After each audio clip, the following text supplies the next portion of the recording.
Portugal থেকে। তো আমি বেরিয়েছিলাম কয়েকটা কোম্পানি ভিজিট করতে।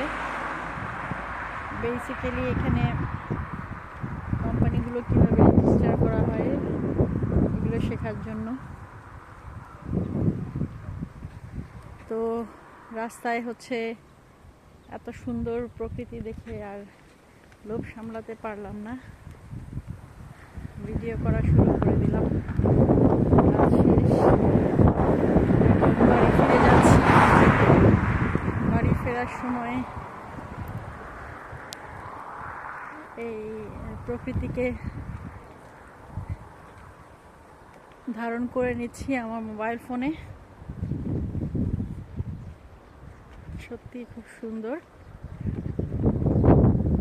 তো এখানে প্রত্যেকটা বাড়িতে হচ্ছে অনেক জায়গা জুড়ে গার্ডেনিং করা হয়, আর প্রত্যেকটা বাড়িতে দেখা যায় যে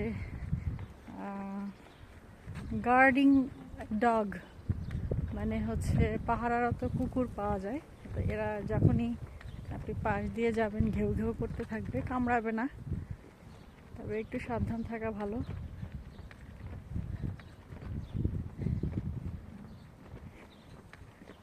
অনেক সময় বাড়িটা খুব সুন্দর, কিন্তু এটার দরজাটা কেন খোলা বুঝলাম না। যাই হোক, এখানে দরজা খোলা থাকলেও সমস্যা নেই, চোর ঢুকবে না,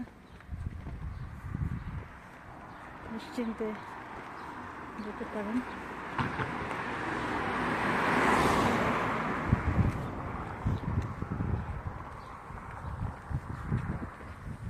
দরজা খুলে রেখে বাইরে চলে গেলে কোনো সমস্যা নেই, চোর ঢুকবে না।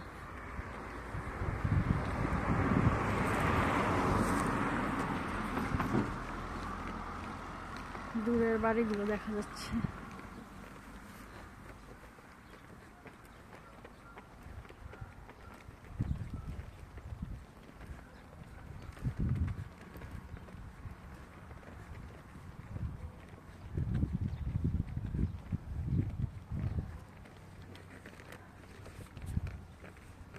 এই গাছটা খুব সুন্দর লেগেছে আমার কাছে, খুব মজার একটা গাছ। এই যে এটা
পর্তুগালের বাড়িগুলো বাইরে থেকে দেখতে তেমন একটা মানে আলিশান দুবাইয়ের মতো খুব নকশা খচিত এরকম বোঝা যায় না।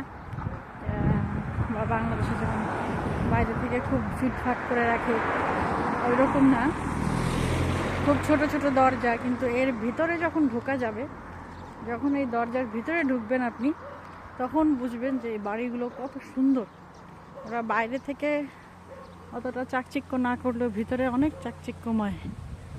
এই যে এই গাছটার কথাই বলছিলাম, এটা খুব সুন্দর লাগছে। ছোট করি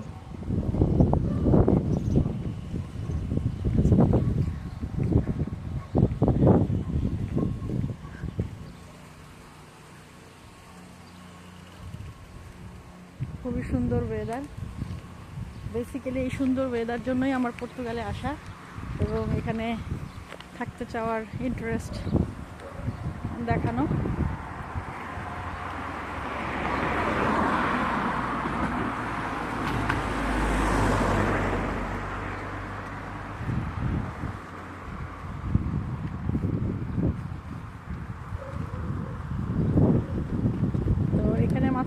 তবে জব পেতে হলে পরিশ্রম করতে হবে বেশি, কারণ এখানে পর্তুগিজ ভাষা জানা না থাকলে আপনি অফিসিয়াল কোনো জবই পাবেন না।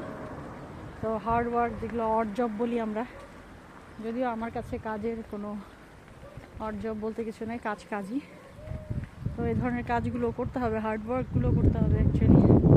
যারা বাবা মার কোলে বড় হয়েছেন বাংলাদেশে এবং কোনো ধরনের হার্ড ওয়ার্ক করতে রাজি না, তাদের পর্তুগালে না আসাই ভালো।